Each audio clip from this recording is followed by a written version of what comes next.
আপনি কি জানেন ২০২৫ সালে সুইডেনে দক্ষ আন্তর্জাতিক কর্মীদের জন্য বিশাল সুযোগ তৈরি হয়েছে, বিশেষ করে আইটি, স্বাস্থ্যসেবা, নির্মাণ আর ট্রান্সপোর্ট খাতে। এই ভিডিওতে আমি আপনাদের দেখাবো বাংলাদেশ থেকে কিভাবে সুইডেনের ওয়ার্ক পারমিটের মাধ্যমে সরকারিভাবে যাওয়া যায়, কত খরচ হতে পারে এবং কোন সেক্টরে লোক নিচ্ছে সুইডেন সরকার।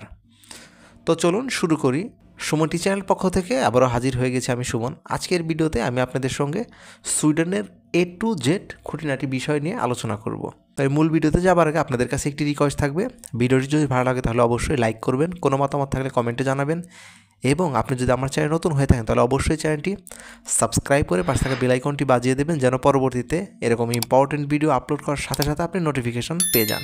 আর অলরেডি যদি সাবস্ক্রাইব করে থাকেন তাহলে অসংখ্য ধন্যবাদ। ২০২৫ সালে ম্যানপাওয়ার গ্রুপের রিপোর্ট অনুযায়ী সুইডেনের ৭৬% নিয়োগকর্তা দক্ষ কর্মী খুঁজে পেতে হিমশিম খাচ্ছে। চাহিদা সম্পন্ন খাতগুলোর মধ্যে রয়েছে আইটি সেক্টর, যেমন সফটওয়্যার ডেভেলপার, নেটওয়ার্ক অ্যাডমিন, স্বাস্থ্যসেবা, এর মধ্যে রয়েছে নার্স, কেয়ার গিভার, ডাক্তার। নির্মাণ খাত, এই নির্মাণ খাতের মধ্যে রয়েছে ইলেকট্রিশিয়ান, মেশন, প্লাম্বার। ট্রান্সপোর্ট ও লজিস্টিক্স, এর মধ্যে রয়েছে truck driver, warehouse staff. Hospitality, এই হসপিটালিটির মধ্যে রয়েছে কুক, হোটেল ক্লিনার ও ওয়েটার। এখন আমি আপনাদের সঙ্গে শেয়ার করব হচ্ছে সুইডেনে ওয়ার্ক পারমিট পেতে হলে কোন কোন ধাপগুলো আপনাকে পার করতে হবে এবং কোন কোন নিয়মগুলো আপনাদেরকে অবশ্যই অনুসরণ করতে হবে। বাংলাদেশ থেকে সুইডেনে ওয়ার্ক পারমিট পেতে হলে নিম্নলিখিত কিছু ধাপ আপনাদেরকে অনুসরণ করতে হবে। সেগুলো হচ্ছে, প্রথম ধাপ কি? প্রথম ধাপ হচ্ছে চাকরি খুঁজতে হবে এবং চাকরি খোঁজার জন্য আপনি কোথায় যাবেন আপনার জানা নেই যে আপনি চাকরি কোথায় খুঁজবেন এবং কোথায় পাবেন। আপনার স্ক্রিনে যে ওয়েবসাইটগুলোর দেখতে পাচ্ছেন, এই ওয়েবসাইটগুলোতে যদি আপনারা ঢোকেন তাহলে আপনারা সেখানে গিয়ে আপনার কাঙ্ক্ষিত, আপনার স্কিল অনুযায়ী, দক্ষতা অনুযায়ী আপনি চাকরি খুঁজে সেখান থেকে অ্যাপ্লাই করতে পারবেন। আমি এই ভিডিওর শেষে অথবা যে কোনো একটা জায়গায় আমি আপনাদেরকে দেখিয়ে দিব যে কোনো একটি ওয়েবসাইট ব্রাউজ করে কিভাবে আপনারা আপনাদের চাকরির জন্য অ্যাপ্লাই করবেন। পর হচ্ছে ওয়ার্ক পারমিট পাওয়ার জন্য আপনাকে দ্বিতীয় যে ধাপটি অনুসরণ করতে হবে সেটা হচ্ছে চাকরি পাওয়ার পর সুইডেনের কোম্পানি আপনাকে জব লেটার দিবে। যখন আপনাকে জব লেটার দিবে তখনই আপনার পরের ধাপের কাজগুলো শুরু হয়ে যাবে। এরপর হচ্ছে তৃতীয় ধাপ, আপনি যখন অফার লেটার পেয়ে যাবেন তখন আপনাকে সুইডিশ মাইগ্রেশন এজেন্সিতে ওয়ার্ক পারমিটের জন্য আবেদন করতে হবে। ওয়েবসাইটের লিঙ্ক আমি স্ক্রিনে দিয়ে দিচ্ছি, আপনারা দেখে নেবেন। এখন আপনি সব কিছু হয়ে গিয়েছে, আপনি যখন অফার লেটার পাবেন, ওয়ার্ক পারমিটের জন্য আবেদন করবেন, এরপরে আপনার আনুষঙ্গিক যে সমস্ত ডকুমেন্টগুলো লাগবে সেগুলো হচ্ছে পাসপোর্ট লাগবে, জব অফার লেটার লাগবে, অভিজ্ঞতার প্রমাণ লাগবে, মেডিকেল ইন্স্যুরেন্স লাগবে, ছবি লাগবে। চতুর্থ ধাপ হচ্ছে আবেদন করতে হবে এবং প্রসেসিং এর জন্য সময় দিতে হবে এজেন্সিকে। এই সময়টি কতদিন হতে পারে? এই সময়টি হতে পারে 4 মাস থেকে 6 মাস পর্যন্ত লেগে যেতে পারে। এরপরে পঞ্চম ধাপ হচ্ছে ভিসা, স্ট্যাম্প ও ট্রাভেল। সুইডেনের বাংলাদেশে দূতাবাস না থাকায় আপনাকে ভারতের অ্যাম্বাসিতে যেতে হতে পারে বায়োমেট্রিক দেওয়ার জন্যে, অথবা আপনার প্রতিবেশী অন্য কোনো দেশে গিয়েও আপনি কিন্তু বায়োমেট্রিক দিতে পারবেন। আপনাদের প্রত্যেকেরই একটি প্রশ্ন থাকে যে আমি যদি নিজে একটি অফার লেটার জোগাড় করতে পারি এবং ওয়ার্ক পারমিটের যদি অনুমতি পাই তাহলে সুইডেন যেতে আমার কত টাকা খরচ হতে পারে, সেই লিস্টটি আমি আপনাদেরকে এখানে দেখিয়ে দিচ্ছি। ওয়ার্ক পারমিট ফি 21,000 থেকে 23,000 টাকা পর্যন্ত লাগতে পারে। এটি হচ্ছে আনুমানিক খরচ, এটি সিজনের কারণে কম বেশি হতে পারে।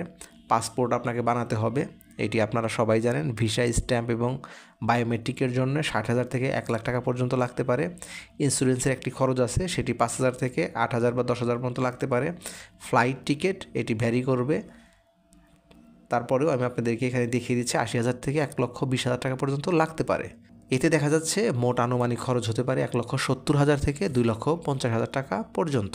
এখন আপনি যদি সুইডেনের একটি চাকরি পেয়ে যান, সুইডেনে যাওয়ার পরে আপনি কী ধরনের সুযোগ সুবিধা পেতে পারেন? পরিবার সহ যাওয়ার সুযোগ থাকছে, চাকরির ভিত্তিতে রেসিডেন্স পারমিট হবে, পিআরও নাগরিকত্বের সম্ভাবনা, মাতৃকালীন ছুটি, স্বাস্থ্যসেবা, পেনশন সুবিধা, উন্নত জীবন মান ও নিরাপদ পরিবেশ।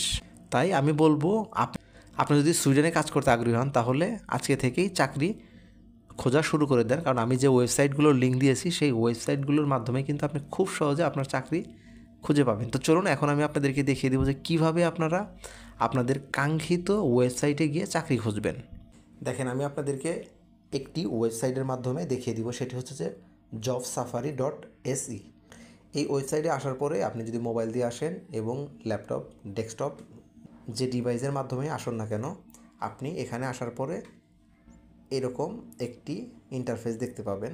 অনেক সময় দেখা যায় এটি সুইডিশ ভাষায় থাকে। আপনার ল্যাঙ্গুয়েজ পরিবর্তনের জন্য একটি অপশন আসবে, সেখানে আপনি ক্লিক করলে আপনার ল্যাঙ্গুয়েজটি ইংলিশ করে নিতে পারবেন। দেখেন, are you looking for a job, find all available jobs with Job Safari. এখানে আসার পরে দেখেন একটি সার্চ অপশন দেখতে পাচ্ছি আমরা। এখানে আসার পরে আমরা আমাদের পছন্দ মতো যে জব বা আমাদের স্কিল, আমি কোন কাজের যোগ্য সেই অনুযায়ী এখানে আমরা কাজ খুঁজতে পারবো। তো ধরুন আমি এখানে লিখি কনস্ট্রাকশন ওয়ার্কার, দেখি এটি আছে কি না।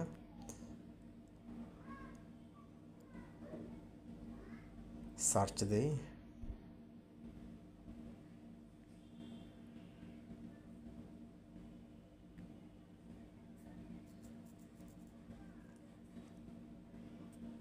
দেখেন এখানে কিন্তু কনস্ট্রাকশন ওয়ার্কার দিয়ে সার্চ দেওয়ার পরে দেখেন customer service representative in sunny at hens, permanent position, latest job. দেখি, আমি তো একটি সেক্টর নিয়ে সার্চ দিয়েছি, এগুলো কী জব একটু দেখে নেই। দেখেন এখানে কিন্তু জবের সব কিছু দেওয়া আছে। Are you ready for your new adventure? Jobson offers exciting job opportunities in beautiful Greece this time in 8 hours work day with 45 minutes paid break. Requirements profile fluent Swedish and English। দেখেন এই হচ্ছে আপনাদের কাজ। Do you have any question please contact us. এই যে এইখানে যে আপনারা ইমেইল অ্যাড্রেসটি দেখতে পাচ্ছেন এবং ফোন নাম্বার দেখতে পাচ্ছেন, এখানে কিন্তু মেইলের মাধ্যমে আপনারা আপনাদের চাকরির জন্য অ্যাপ্লাই করতে পারবেন। এখন কথা হচ্ছে যে আপনি কোন চাকরি খুঁজছেন সেটি আপনাকে সঠিকভাবে সার্চ করে বের করতে হবে, ঠিক আছে? এখানে এসে আপনি বের করতে পারবেন। তো আশা করছি এভাবে আপনি খুঁজে খুঁজে বের করতে পারবেন। আর আপনাকে কিভাবে অ্যাপ্লাই করতে হবে, কোন ফরম্যাটে আপনাকে মেইল পাঠাতে হবে সেটি যদি আপনি জানতে চান তাহলে অবশ্যই আমাকে কমেন্টে জানাতে পারেন, আমি আপনাদেরকে সে বিষয়ে হেল্প করব। ভালো থাকবেন, সুস্থ থাকবেন, আবারও দেখা হবে কোনো একটি নতুন ভিডিওতে। সে পর্যন্ত আল্লাহ হাফেজ।